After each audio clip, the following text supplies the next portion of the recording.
construction is a serious business. You need to do this in a professional manner.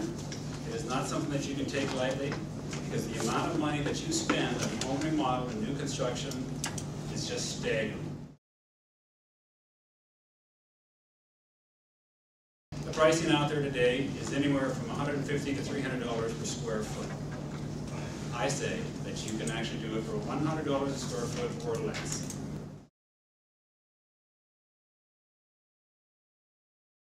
If you can do it yourself for $100 a square foot and have the headaches and consternation and stress and strain of managing the process yourself, why would you go to a general contractor who's going to charge you $200 to $250 a square foot? That's kind of the question that you have to ask yourself.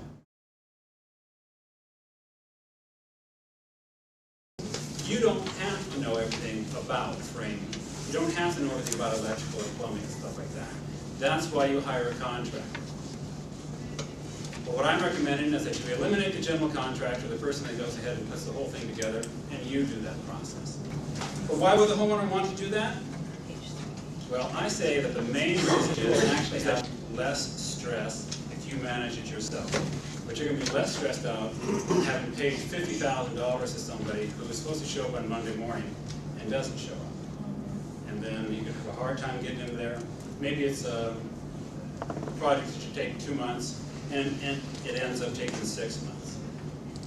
One of the big things that contractors do is they promise you the world, but when it comes to being delivered, they have a hard time doing that if they have money in their pocket.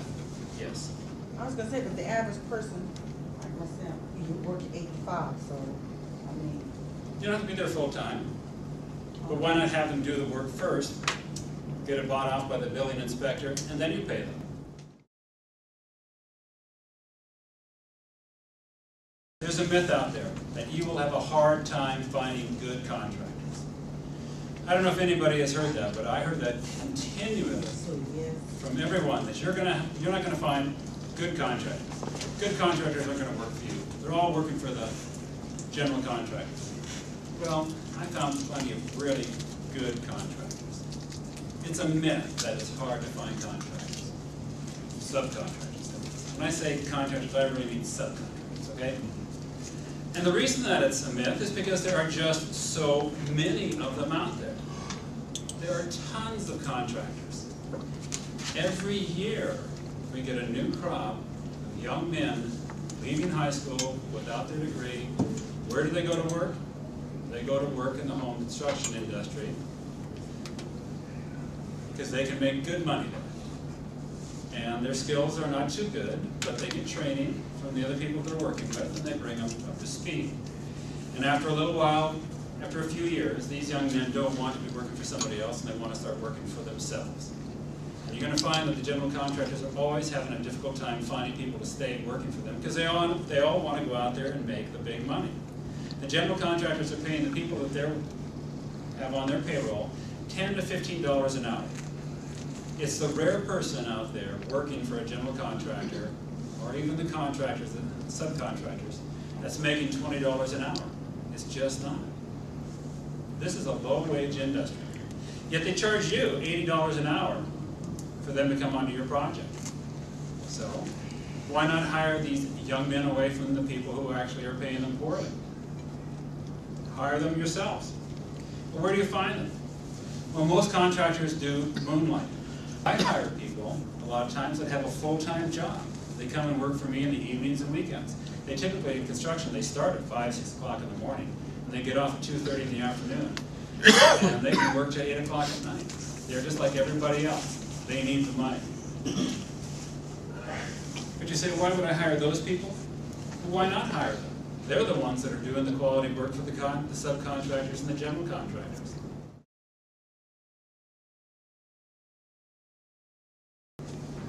You have to be able to communicate. Communication is really vital. If you're going to be a construction manager of your own, you have to be able to open your mouth and speak to people calmly, politely, without losing your temper. You lose your temper, you've lost the argument. And I can guarantee you, if you want to get into an argument with a contractor, a shouting type argument, you don't have a chance. They'll chew you up and they'll spit you out. It's fun for them. You think it's serious. It's not. It's fun for them. Don't even go there. Some contractor speaks poorly to you, just say, I'm sorry, but that is not allowed. I won't tolerate it being spoken to that. And keep this on a professional level.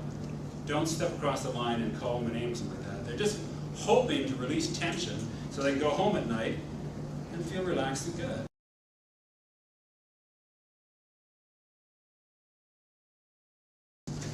Considerations of how construction and remodel is going to affect your life, your relationship with your spouse. Stressful. It really is stressful. You have to decide that whoever you're doing this project with, that you're going to be professional, and that you're going to treat each other with respect, and that you're going to try to be on top of your project. You're going to have to manage it. You're going to get a 3-ring binder. You're going to put all of your things away in the 3-ring binder so you can find them. You're not going to keep them in a pile and then lose them and then yell at your spouse because you can't find something that you lost, but you'd like to blame her. So you've got to make a commitment that you're going to work as a team.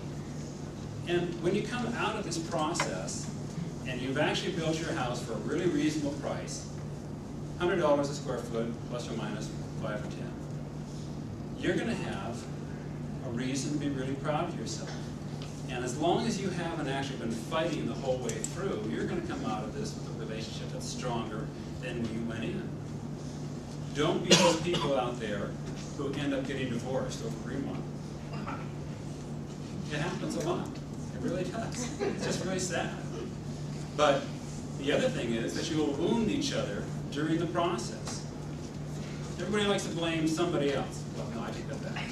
I've talked about this in my book. Men love to blame anybody but themselves. Okay, 80% of the people who buy my book online, Amazon, or my website, are women. Women know that they don't know what to do in home construction.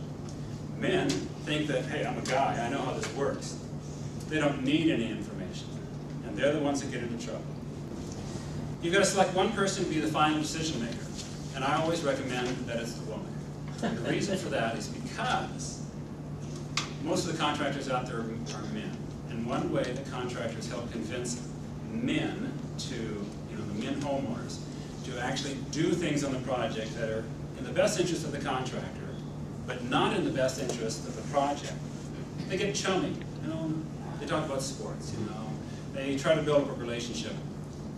But the woman will never do anything on a project that is detrimental to her project or not in the best interest of the project.